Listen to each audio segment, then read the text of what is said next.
Hey there! Welcome back to Reddit Dating, best channel for cheating stories. Make sure to like and subscribe the channel for more spicy stories.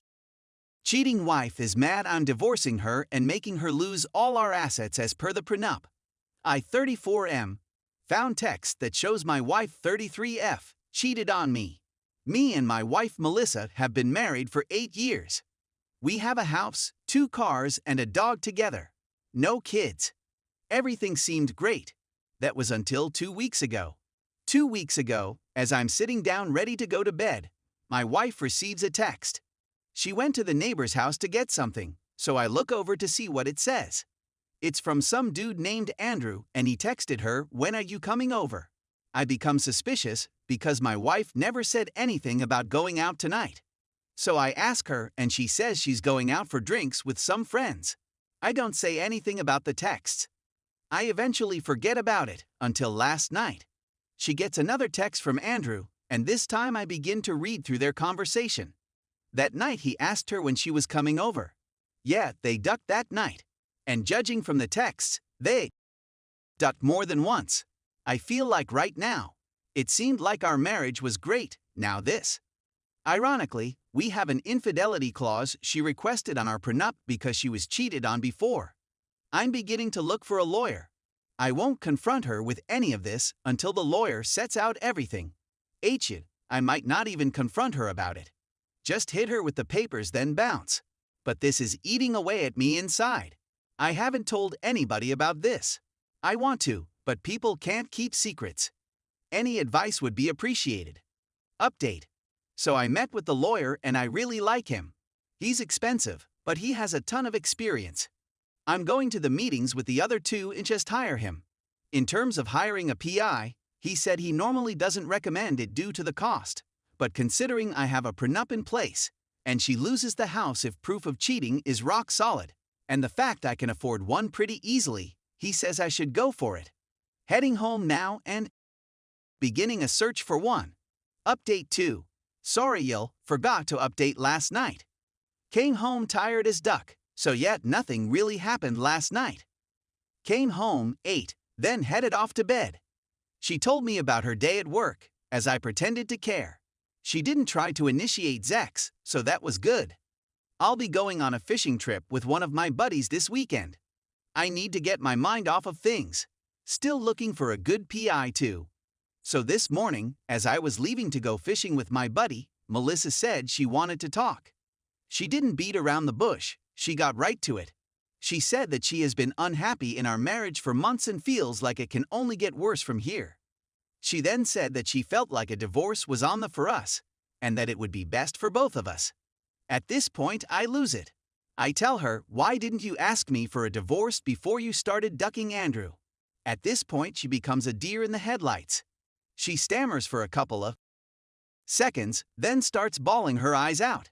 She says she's sorry, that she didn't want to break my heart. Well, sorry, you wanted a divorce, you're going to get one. Literally minutes after she said she wanted a divorce, she contradicts herself by saying we should try to work things out, and that we should head to counseling. I tell her that she has to have all her out of the house by Sunday afternoon when I return, or else I throw her onto the street. I've already secured my valuables, so she can't damage anything of mine. So yeah, that's about it. She thought she could just get away with cheating and request a divorce. Nope. Story 2. Can an ex who you never officially dated be a friend? Some backstory. 4 years ago, I 22F moved to a new country and met this guy Ken, 26M. I had just gotten out of a relationship and was happy to have my freedom. He was one of the first few people I met who was from my country, and we became really good friends instantly. I got very comfortable around him, and we started spending a lot more time together. We randomly started having, but I was young and didn't think about it too much as long as I felt safe. As time passed, we were practically together day and night. Our friend circles thought we were dating, but we just considered ourselves very close friends who effin', an arrangement I was somewhat okay with. A few months after we started all this, I had developed an emotional attachment with him that I didn't know if he reciprocated or not. He did. One night, while we were talking about that, he mentions that he has a girlfriend of 6 years who lives in another country. I was shocked and hurt, to say the least, that I also didn't know how to react. He told me that his life with his girlfriend didn't exist. Not because it was a LDR, but she was more or less uninterested, and that he had cheated on her before because of that, but because he loved her, he could never break up with her. I was hurt, but also in love. As long as he gave me his time and attention, I didn't really care. He was the first guy I ever loved, and it should be his decision if he wants to cheat or not, was the justification I gave myself at that time, knowing that what I was doing was wrong. None of my friends liked him because of that, but I really didn't care at that time. He understood me perfectly and we fit perfectly, so we did everything a couple does other than put a tag on it. Throughout the year that we were together, we lived in the same apartment, shared a bed for almost every night, and traveled to some other countries. He would only call his girlfriend for an hour every night and didn't really even text her much. We had many conversations about her, and I even helped him see things from her perspective when they fought. So eventually, he moves back to our home country, and it broke my heart. It took almost 6 months for me to learn how to sleep alone again and be my own person. But we end up forming the new habit of *****ing whenever I visit home, twice a year. Finally, in 2019, the emotional strain of all this started getting too much for me, and I told him that we couldn't continue like this anymore, that the most I could give him anymore was my friendship. I was hurt, but also in love. As long as he gave me his time and attention, I didn't really care. He was the first guy I ever loved, and it should be his decision if he wants to cheat or not, was the justification I gave myself at that time, knowing that what I was doing was wrong. None of my friends liked him because of that, but I really didn't care at that time. He understood me perfectly and we fit perfectly, so we did everything a couple does other than put a tag on it.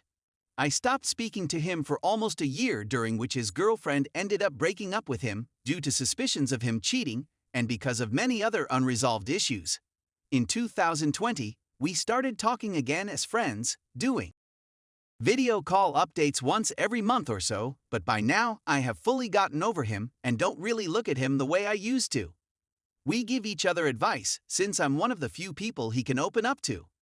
He has been struggling, is depressed, alone, and professionally in a rut. I keep trying to motivate and listen to him as a friend, and it had worked out fine until now. I have been in a serious relationship for almost 9 months now, and my boyfriend knows about Ken and has spoken to him but never really liked him. But since Ken is still such a good friend of mine, he hadn't said anything to me. Recently, during a conversation with Ken, he tells me that he misses me and misses us. I shut that down immediately and tell him not to mention it, since that chapter has been closed for a very long time. He said he understood and cuts the call. I was a little shaken because when we agreed to become friends, I made one thing very clear, that nothing was going to ever happen again between us because I was hurt too deeply the first time. But now that he has shown romantic interest in me, I don't know if I should even stay friends with him or not, as that would be disrespectful to my relationship.